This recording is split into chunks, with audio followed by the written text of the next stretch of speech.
This is CGTN, China Global Television Network.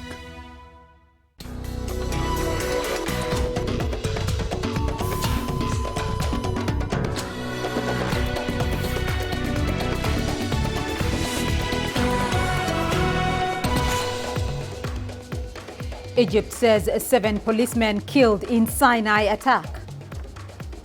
Calm restored following attempted coup in Ethiopia's Amhara region. And the UN urges South Sudan leaders to uphold peace commitments. Hello and welcome to Africa Live on CGTN with me, Beatrice Marsall, in Nairobi. We'll bring you the details on those stories in just a moment, but first, Penina Karibe with the day's business headlines. Penina. Thank you, Beatrice. And coming up on Africa Live Business, Kenya signs a multi-billion-dollar deal to develop a crude processing plant. And South Africa's Transport Minister pledges to restore efficiency on commuter services. I'll have details of those stories and plenty more in just a bit. For now, Beatrice, back to you. Penina, thank you. And let's begin in Egypt, where a group affiliated to ISIL called the Sinai Province has claimed responsibility for killing 7 Egyptian policemen and wounding at least 8 more. Egypt's Interior Ministry says its forces have killed 4 militants and are in pursuit to find and arrest the rest of the group. Here's Adel Mahroui with more. Simultaneously, ISIL's Sinai Province fighters have attacked 3 police checkpoints in the populous Al Arish city in North Sinai. At least 7 policemen have been killed and 8 injured in these newly adopted coordinated attacks strategy. This is considered a change in the Sinai province strategy. Previously, they used to attack 1 military checkpoint, and now they attack more than 1 checkpoint at the same time. The purpose is to confuse the security forces and engage them in clashes so that they cannot send backup to another checkpoint. Analysts say the attacks were expected. Following former President Mohamed Morsi's sudden death in court, several terrorist groups have vowed more attacks in vengeance to Morsi's death. Police reports say they killed 4 of ISIL fighters and are still in pursuit for the rest of the perpetrators. Militants were equipped with suicide vests, machine guns and hand grenades. The group has been targeting police checkpoints mainly in their recent attacks because it's no longer capable of facing heavy weapons that the army uses. The military forces have significantly cut their financial and logistical resources that has weakened its ability to hold major attacks as it used to do prior to the 2018 counter-terrorism campaign.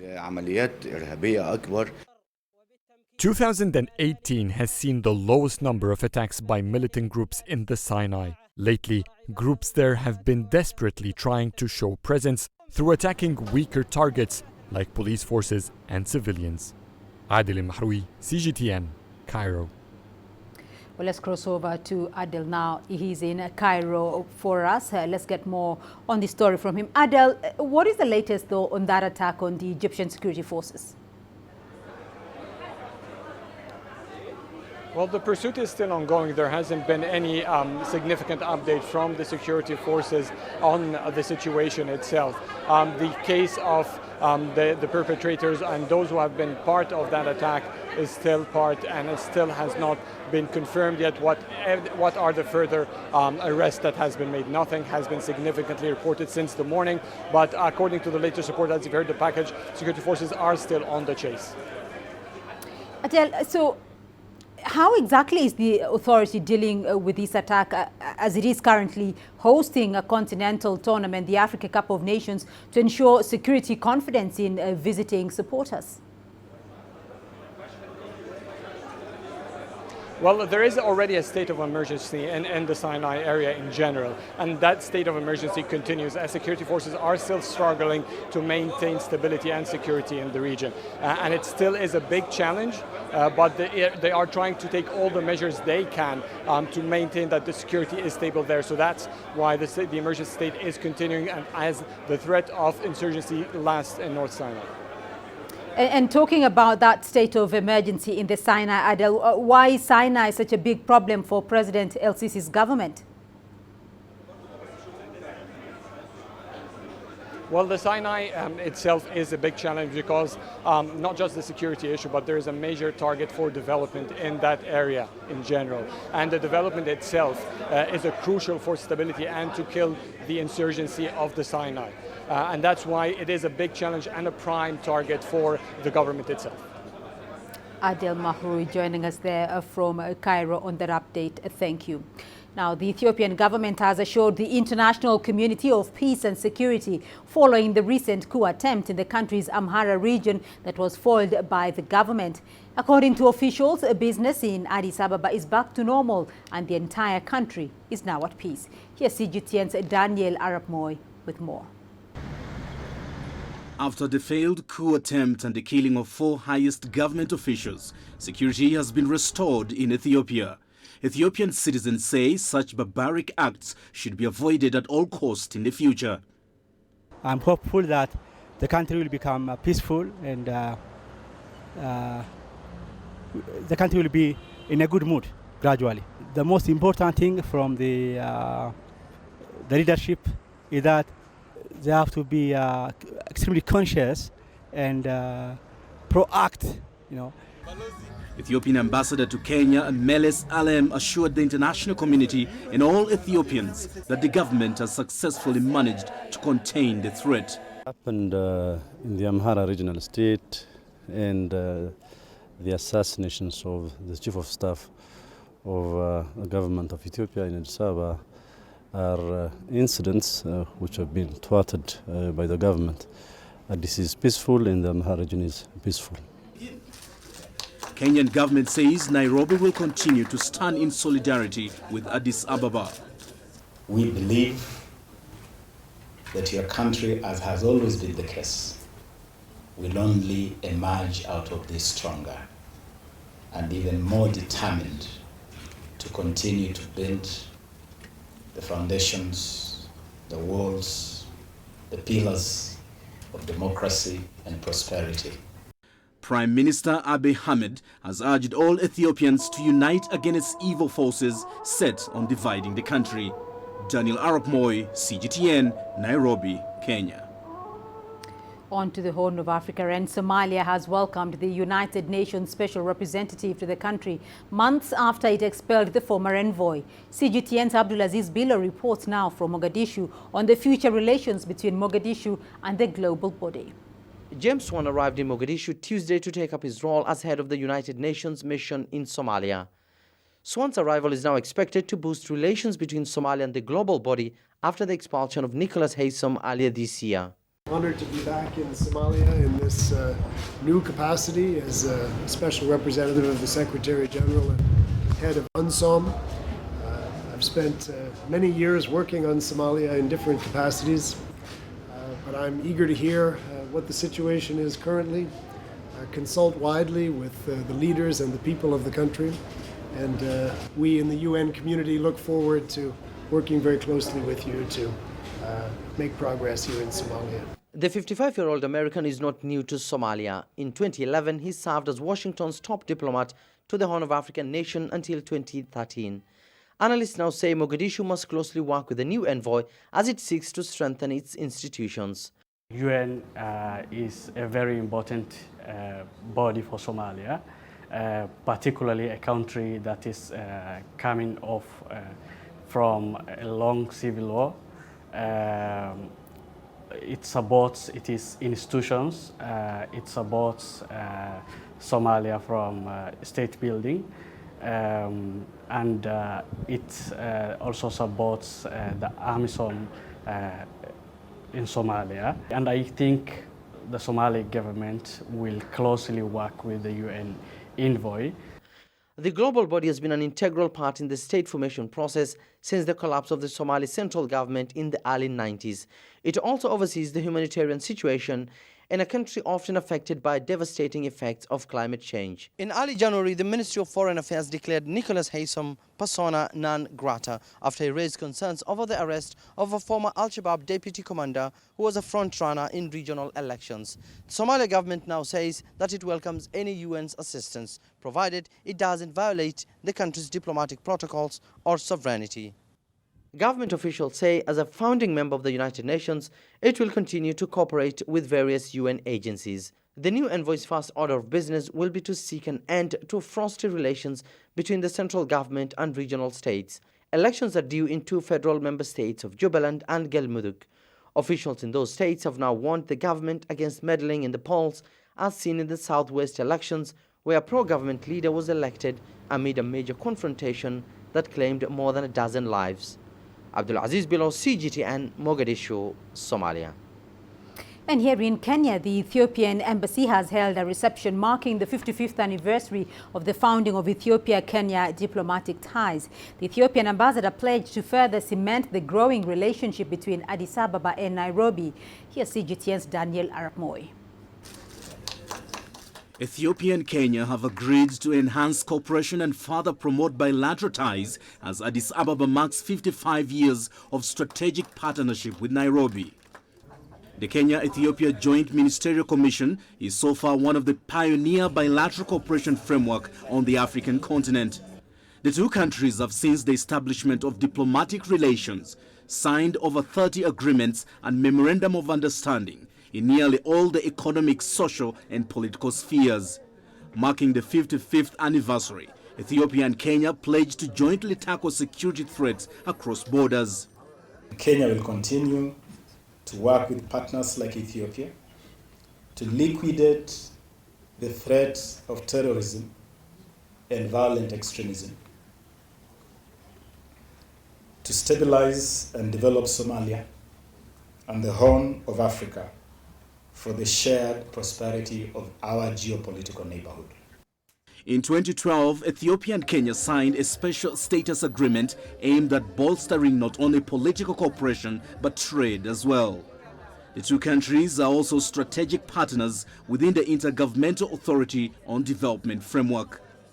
Ethiopia and Kenya share same approach to ensuring peace and security in East Africa and shaping a continental architecture that reflects cultural diversity and at the same time strengthens unity under the spirit of good governance and Pan-Africanism.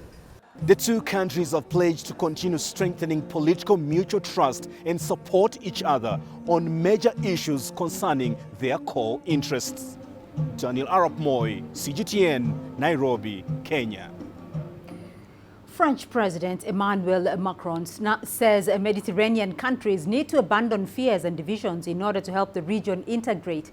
He was speaking at the end of a 2-day summit in Marseille, attended by 5 European and 5 African countries situated in the Mediterranean. Our Paris correspondent Oliver Whitfield reports. The summit of the two shores is an initiative by French President Emmanuel Macron. The 5 European nations at the forum were France, Spain, Italy, Malta and Portugal, while Algeria, Libya, Morocco, Mauritania and Tunisia represented Africa. The idea is that 10 people from each nation present projects they believe will improve cooperation between the countries. One proposal hopes to create a network of second-chance schools in Mediterranean countries to tackle youth unemployment. President Macron hopes that by improving conditions in the African nations, it will lead to more jobs and stop the huge flow of migrants making perilous sea crossings over to Europe in search of better lives. We are now at risk of letting the youth be shaped by the idea that their future is either in escaping from their country to go somewhere else, which does not really exist, or in fear of the other side of the shore. French Foreign Minister Jean-Yves Le Drian said the summit was an opportunity to revive multilateralism. He was speaking to his counterparts from most of the nations represented at the talks, but the chaotic situation in Libya and the political crisis in Algeria meant a planned meeting between the heads of state didn't happen. President Macron would like to see another meeting in 6 months' time to try to turn the initiatives into a reality. Oliver Whitfield-Mirchich, CGTN, Paris. You're watching Africa Live, still ahead on the program. The UN puts forth a plan to end gender inequality within families. And debate over returning Africa's plundered art continues in the United Kingdom.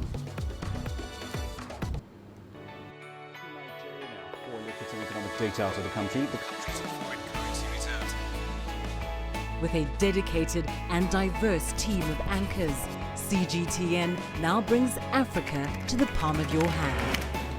I'm Penina Karibe in the heart of Nairobi, which is bustling. From everyday heroes to the continent's most powerful figures, we bring their voices to you. We haven't changed. And this is something most of us are very excited about. We bring you news that's changing perspectives.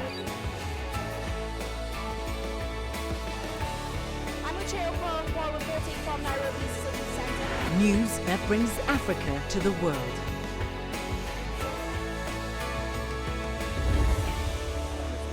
CGTN. See the difference.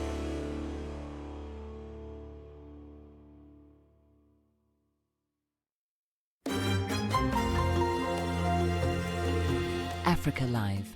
Find your voice.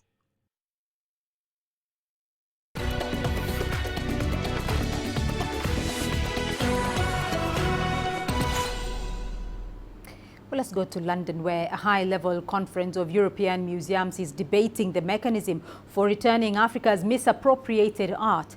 It is estimated that 90% of Africa's cultural heritage lies outside the continent, plundered during colonial times. Included in a vast stockpile of priceless treasures in museums across Europe are the unique Benin bronzes from Nigeria.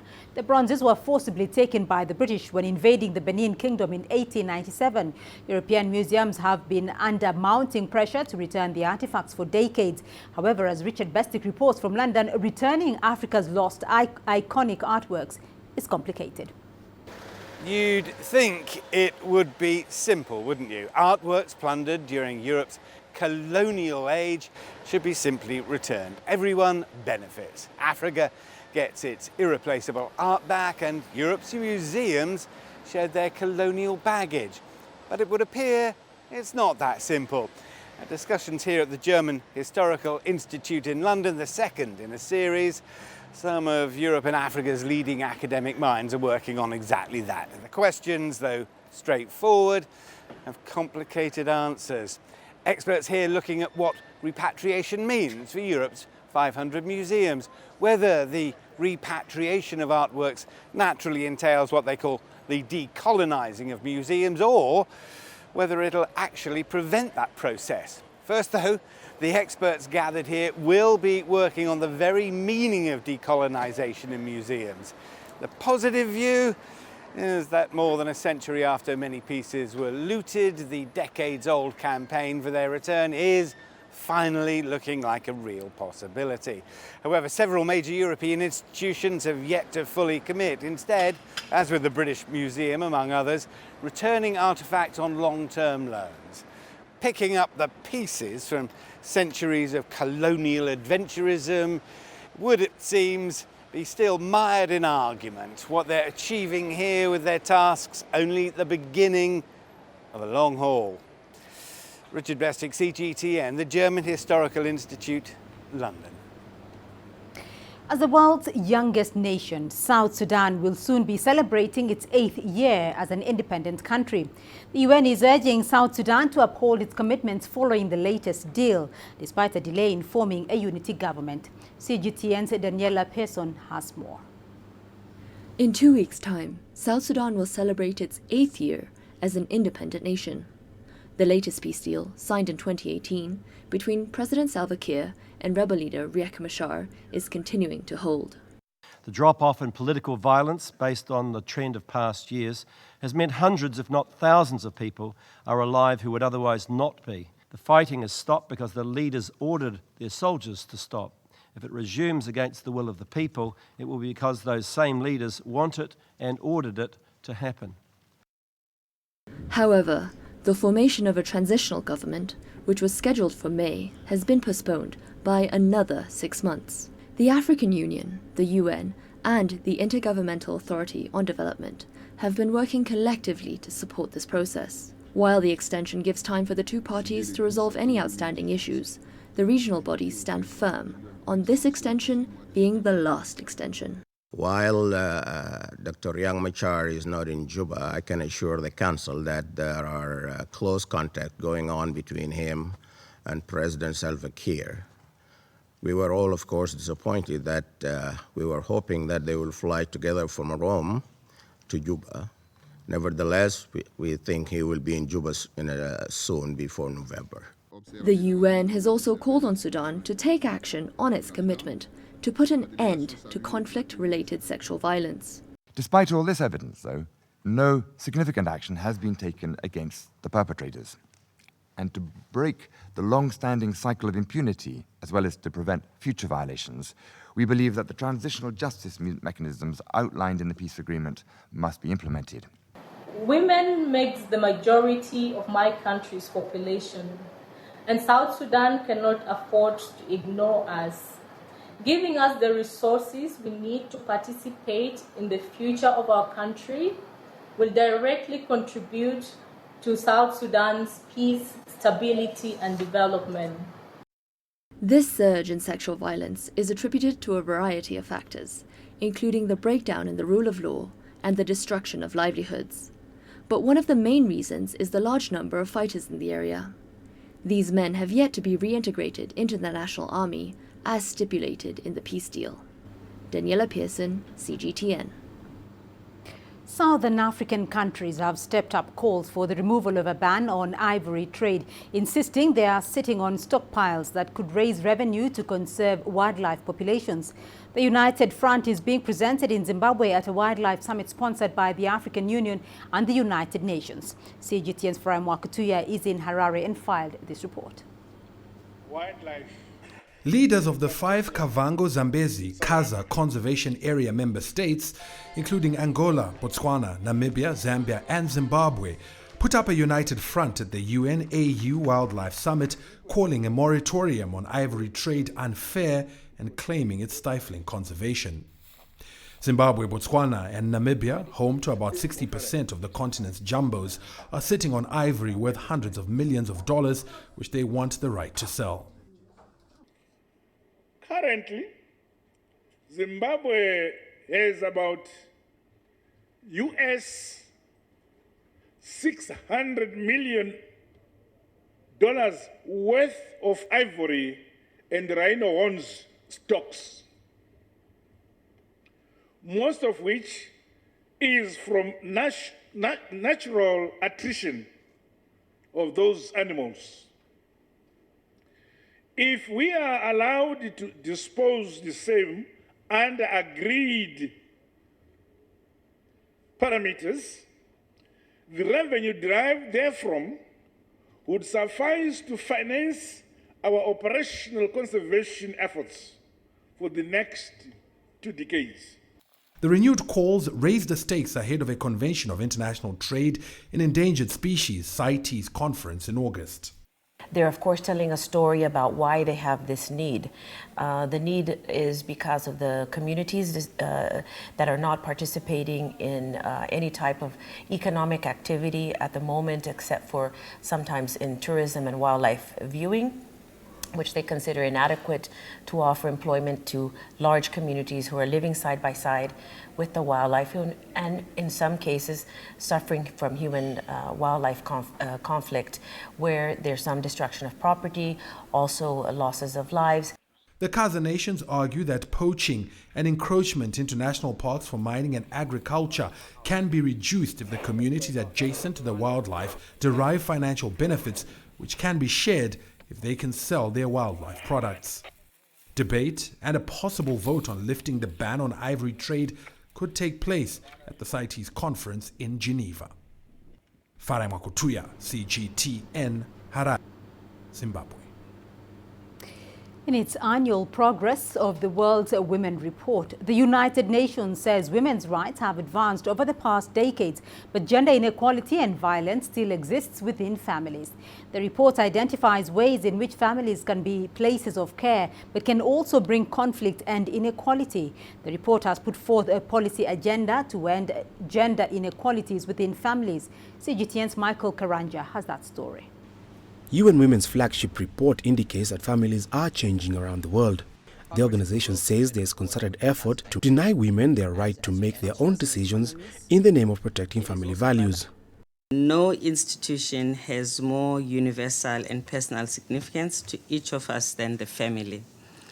Families are places where we are loved and we love, where we go for support and nourishment, especially in times of hardships and conflicts, where we may bear and raise children and care for those in need.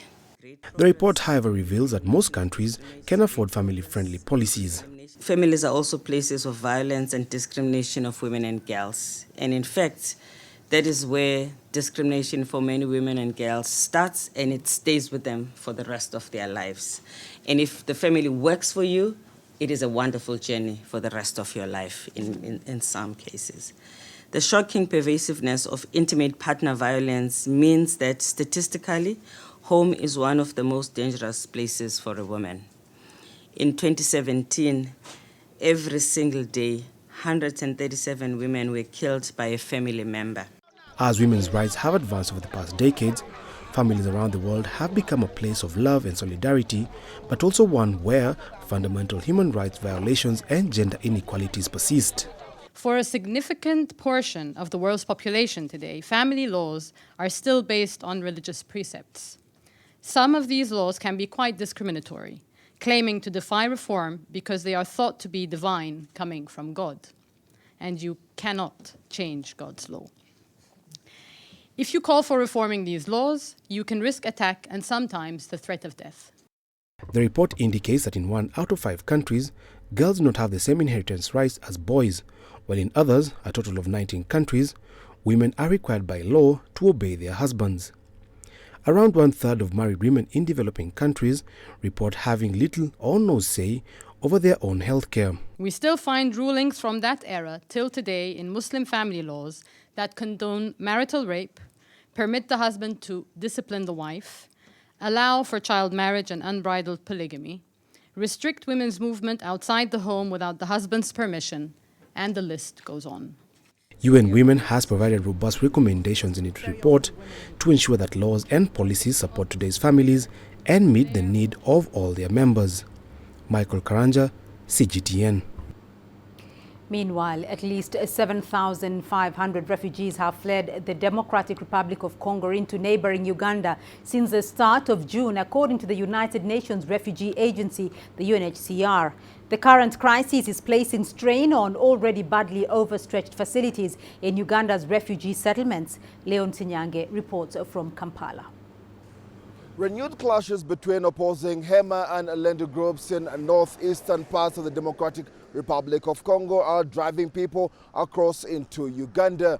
Armed groups are said to be attacking villages, torching and looting houses, as well as killing men, women and children. This has escalated the already large number of Congolese refugees being hosted in Uganda.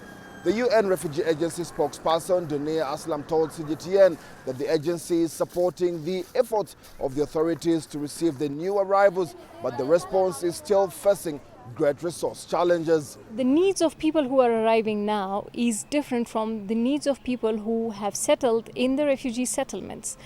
They need better education facilities, health facilities, livelihood facilities, shelter facilities, and those who are coming now need immediate life-saving assistance. We also need to decongest the reception centers, the transit centers to contain the spread of any transmittable diseases, because there would be an emergency within an emergency, and we cannot do all this within just 17% of the available budget. According to the agency, only $150 million of over $900 million has so far been received to deal with the crisis. Military operations in the northeastern part of the DRC are currently underway to bring the situation under control amid fears that it could escalate into other parts of the provinces. Leon Sanyanga, CGTN, Kampala, Uganda.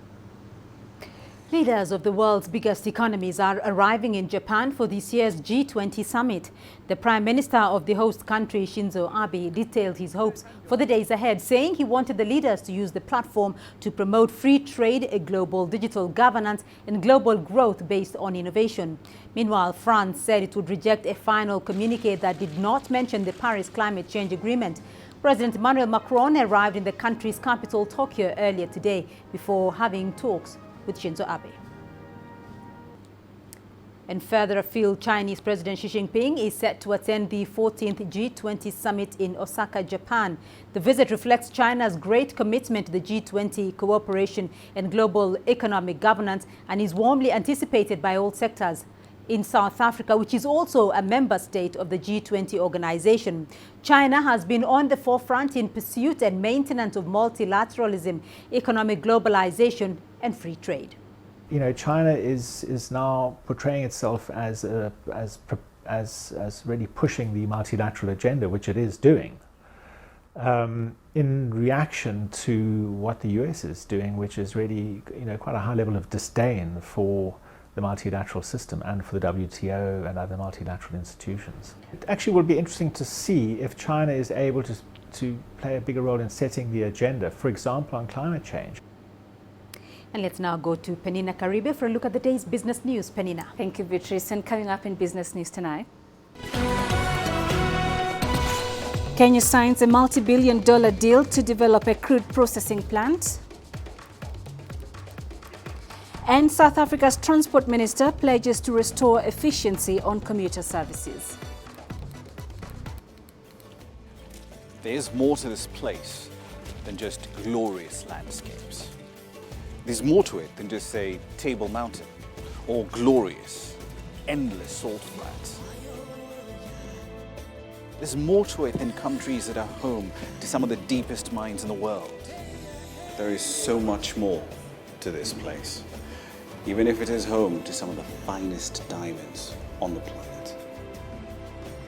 It is the sheer diversity of the people who call Southern Africa home, and the relentless drive to make it a better place that make it so special. And we know that because this too is home.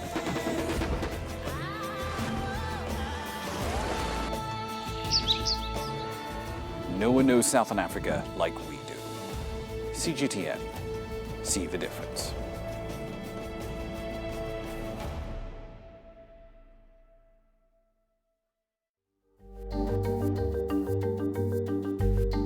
Africa Live. Find your voice.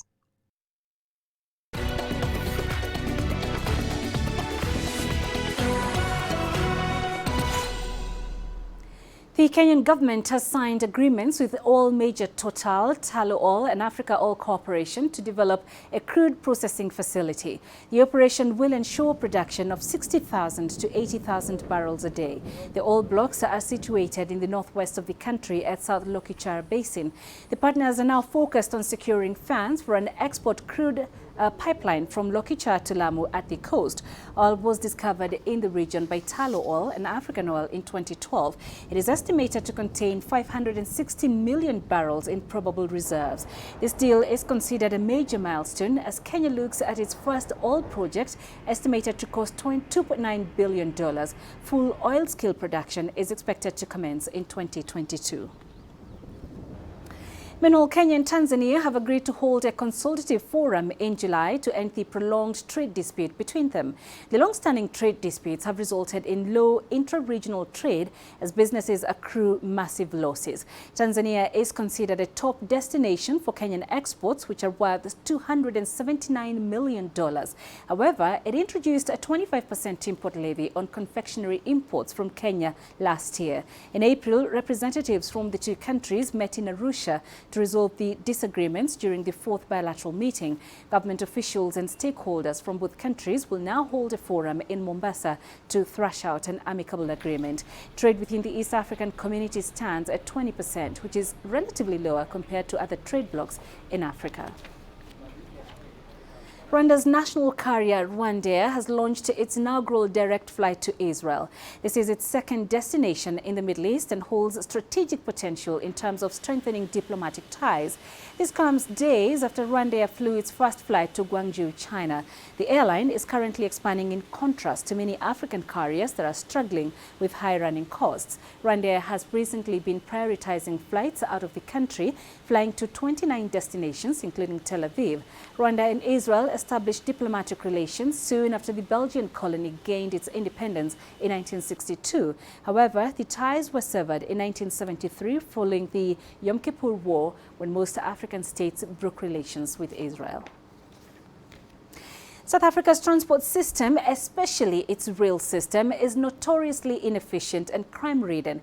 And to get a first-hand experience of this, the country's new Transport Minister, Fikile Mbalula, took a train ride in the Western Cape to get a taste of what many disgruntled commuters have to endure every day. The Transport Minister could not complete his scheduled journey because of an accident on another train on the same line. But he was confident that he and his team would soon turn things around. My immediate priority is to fix rail, passenger rail of the working class in the Republic of South Africa. And to make transport, including the speed trains we are going to build for the future, to be affordable for everybody in South Africa. Some of our friends, they lose a job for this situation of a train. The train is always delaying. We're coming late, very late at work. Sometimes we're going here 9 o'clock or 8 o'clock. We get at work 11 o'clock. Sometimes 12 o'clock. What you doing 12 o'clock? It's the end of a day. The security is bad. The thugs, they rob cell phones inside the train. Our guys, we doing a sexual harassment to the women. The train, the special women are not safe. Women not safe. In terms of robs, people rob cell phones, people are taking the bags. It's not safe. There's no security. There's no security at all, most of the trains. We're not safe because the gangsters are here in a train. From here to Cape Town, look this distance. We're scared. The minister described the situation in South Africa's rail system as a national disaster. And he promised to establish a war room to address commuters' fears as a matter of urgency. We're going to have the war room to fix all these anomalies that we've seen here. That goes with security in the train, delays, fixing the issues that need to be fixed. So our job here is clear. We've got to make the system work to the best of our ability. And the president said, you don't have 5 years. You've got 1 year. The Transport Minister has committed to fast-track commuters' concerns on issues such as criminality, vandalism, and constant delays affecting trains in and around Cape Town, and upgrading the entire rail system across South Africa. Renadel Khan, CGTN, Cape Town, South Africa. Now, South Africa's state-owned companies have been billed as in a near state of collapse. Public Enterprises Minister Pravin Gordhan has warned that the government may take them over unless the boards and management ensure proper governance and financial management. Gordhan has asked the state firms' management and boards to stabilize finances and end dependency on government bailouts. The country's biggest state-owned entities, Eskom, Transnet, Denel and South African Airways, have been rocked by mismanagement and ineffective allocation of resources that has led to massive losses. The minister has hinted at plans to introduce a strategic investor to bail out the national carrier, South African Airways. In the meantime, the outlook for the South African economy for 2019, following the latest report of the GDP, points to a country's economy that's under extreme stress. Inflation is accelerating, placing pressure on the central bank to rethink on interest rates when it next sits in July. Angela Kupla has more. There are also global themes that are affecting South Africa, including the trade tensions between China and the US, which are adding to the country's economic woes. So imagine South Africa is a long-distance runner. It's already fallen face flat. But this is a marathon, not a sprint. I expect the South African economy, South African Reserve Bank, to suggest a potential rate cut, but this will be contingent on what the Federal Reserve does in July. South Africa is a small open economy, easily and heavily influenced by currency moves, and also by the availability of capital flowing into and out of the country. There's also the export footprint. That export cluster is dominated by resources and commodities. So that leaves South Africa not only heavily exposed, but also heavily reliant on the mood and sentiment in the world economy at large. Internationally, there's a new trend that's emerging and it could work in South Africa's favour. I think there's a new key global theme that everyone's talking about right now, and it's how central banks are all coming together to suggest the potential stimulus measures to counter a global slowdown. Now, should this become reality, this is going to positively impact global risk sentiment and naturally positively push the rand, which is an emerging market currency. The world is also watching what happens between China and the United States. The silver lining I'll be looking at, of course, will be trade developments. We all know how trade developments have played out. There's a lot of optimism over both sides securing a trade deal, only for investors to be left empty-handed. The G20 meeting is quite significant.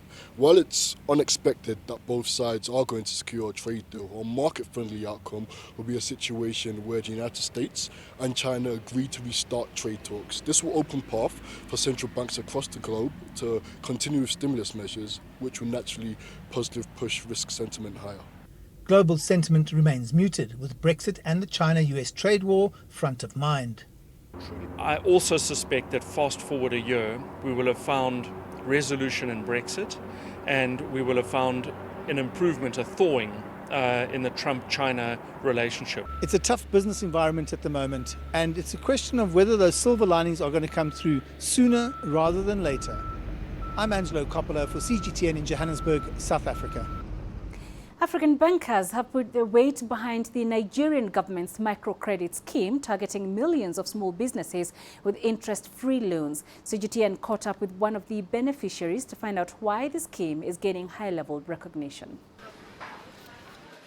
Mohammed Sani is an agro-produce trader in Utako Market in Abuja. He does not have enough capital to rent a space of his own in the market, so he shares it with another trader who deals in general merchandise. He started the business to cover basic needs of his family. His situation could improve with the introduction of the Trader Money microcredit scheme. After paying back the 10,000 naira loan, you can apply to get a loan of 20,000 naira. So I wanted to continue this way until we can get a loan of 100,000 naira to help us improve the business. Trader Money is part of a government social intervention program. It supports small businesses that struggle to get credit due to high interest rates and collateral security requirements. The scheme offers continuous financing for displaced traders who pay back their loans within 6 months from the time of acquiring it. No one targeted at improving the scale of micro businesses in Nigeria in specific. And as such, when the initiative came up under the government enterprise and empowerment program as one of the social investments intervention of the federal government, we see the need to applaud that because it's a very good scheme. The federal government had a target to disperse 2 million Trader Money loans across the 36 states and FCT by the end of 2018. Up to 1.5 million people have since benefited from the scheme. The government now hopes to reach about 10 million traders and artisans by the end of 2023. Brian Toussaint, CGTN. We shall leave it there for now, but ahead on Global Business, business owners in Ghana are up in arms over a recent hike in power costs. We shall be live in Ghana's capital, Accra, to get more details on this. That's at the top of the hour. For now, Beatrice, back to you. Penina, thank you. And we still have more news for you here on the program. Here's what's ahead. A photo exhibition in Somalia highlights the challenges facing society.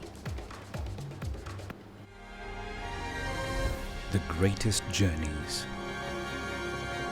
the greatest sights, the greatest adventures. Here in Panater, this weir allows the locals to walk on water. We're far more than just TV news. We're your passport to the wonders of Africa. To bring you stories of struggle, survival and hope.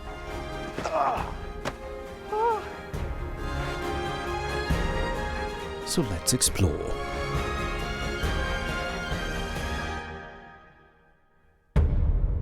CGTN. See the difference.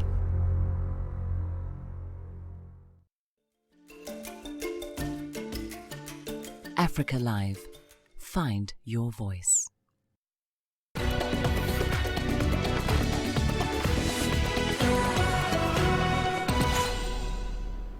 A photo voice exhibition has attracted young people in Somalia's capital, Mogadishu.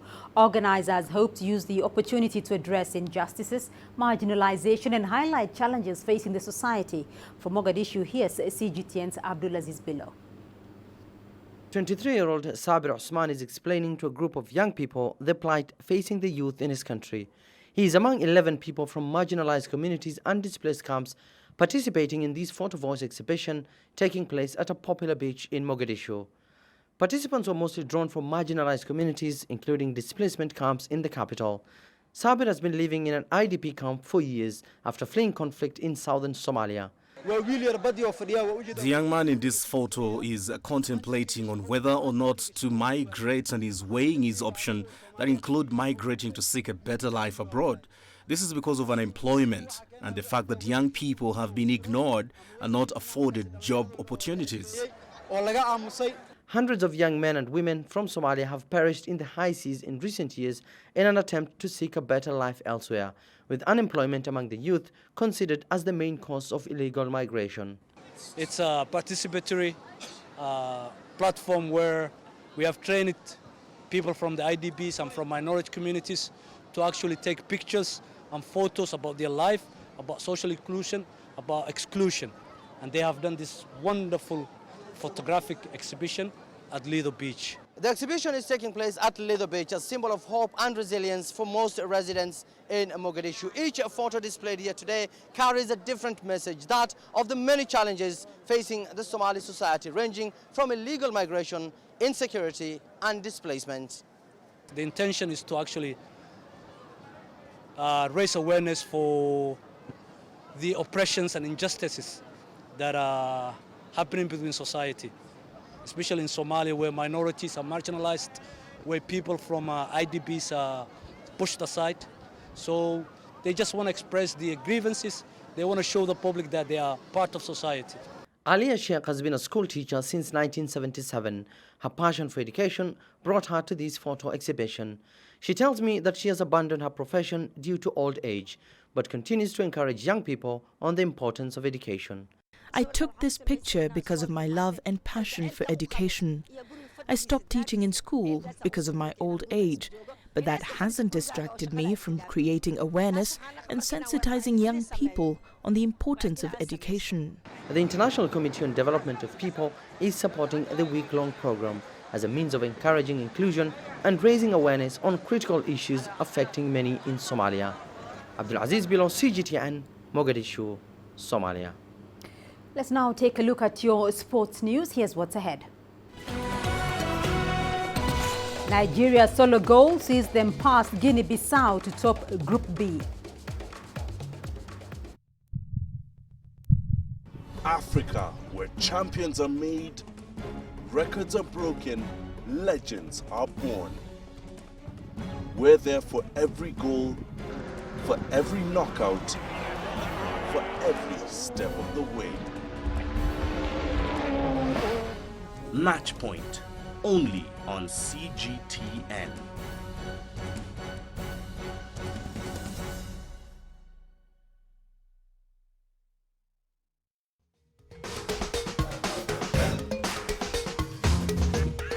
Africa Live. Find your voice.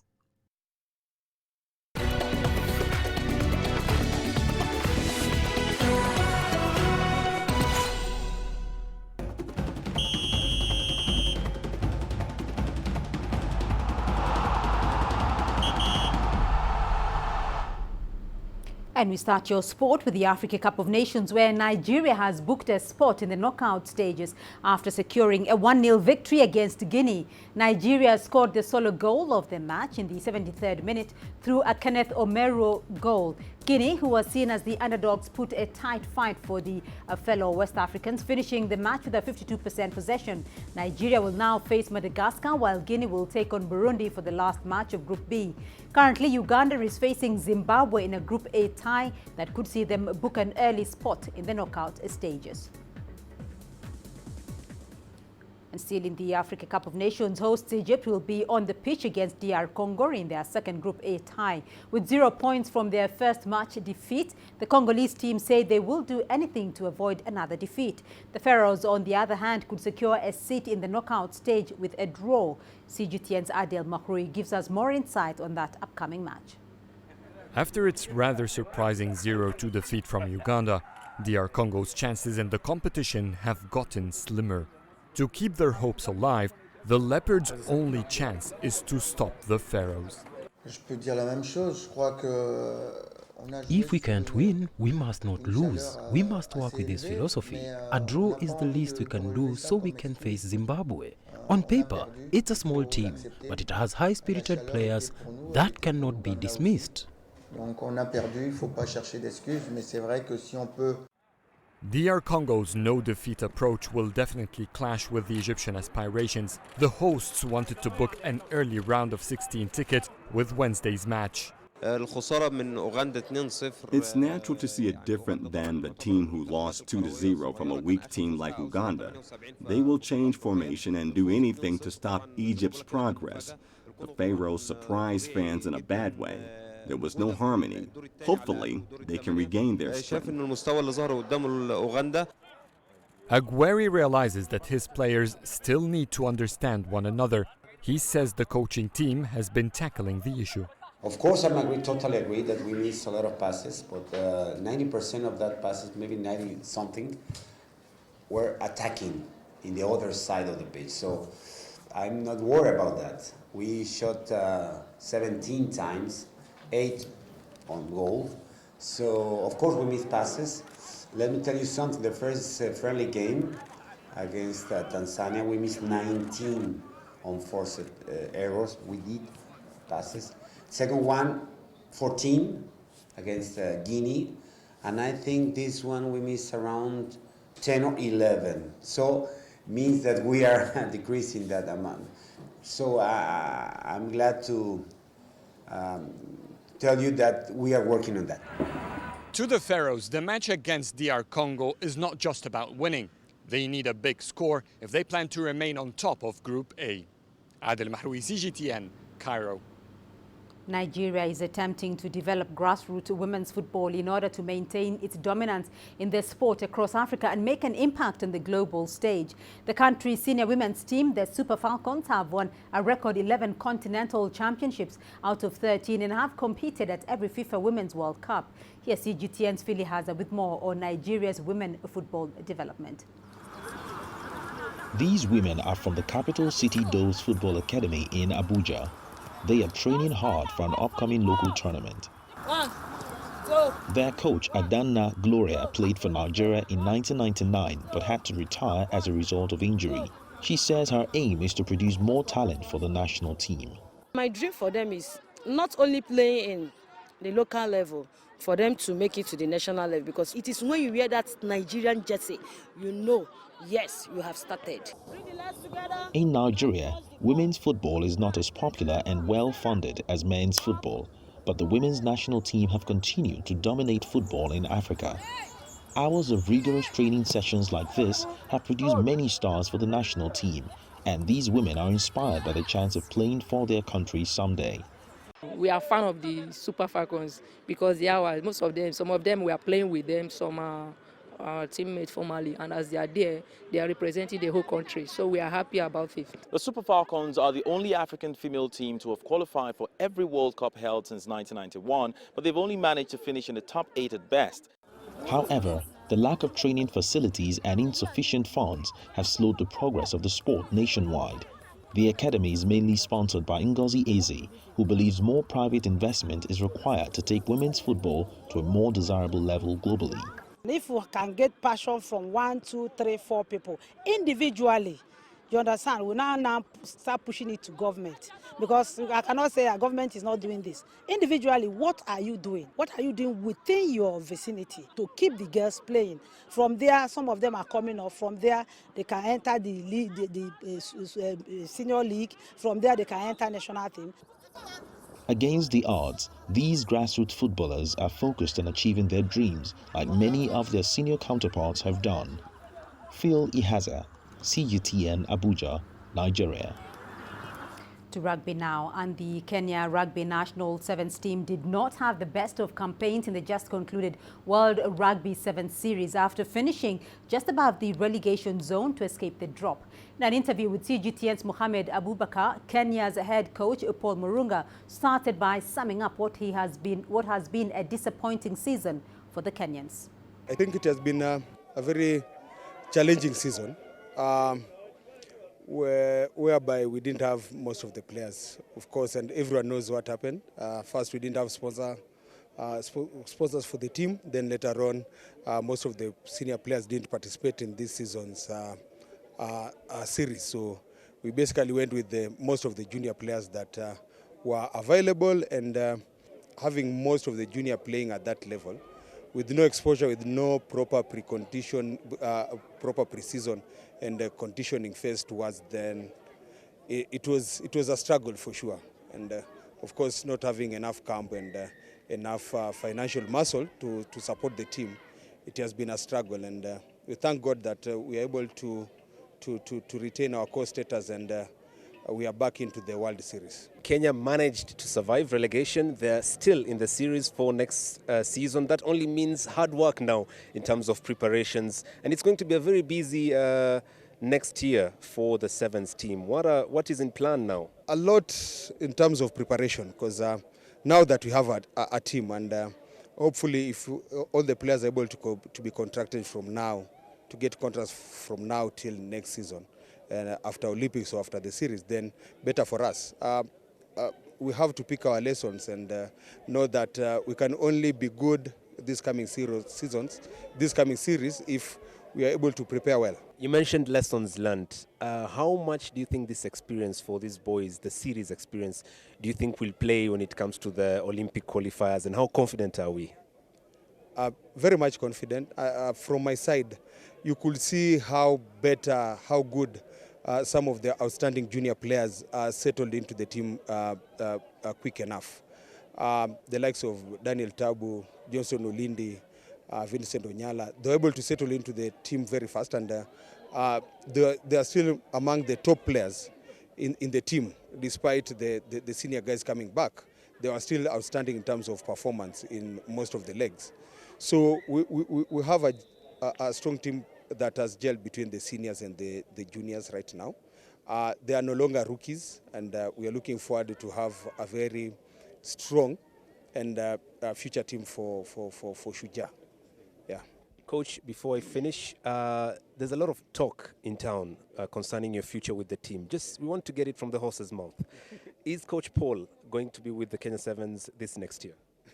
Yes, I'm still around, and I'll still stick to the team. If this is what I've built, and this is my product in terms of building with the very less resource, and it has been my struggle the whole year, the whole season, and we've tried to fix a lot of things. There've been problems, there've been challenges, there've been guys not getting into where we are supposed to be, but it has been my sweat, and it's only fair to give me a chance to make sure that the team is stable for the coming season, and we can pick from there. And we leave it there on this edition of Africa Live. Remember, you can send your feedback to the contact on your screen and follow us on our digital media platforms. Thank you for watching. I'm Beatrice Marsall in Nairobi. Penina Karibe is up with the global business. But from me and the team here on Africa Live, bye-bye, and thank you for staying tuned.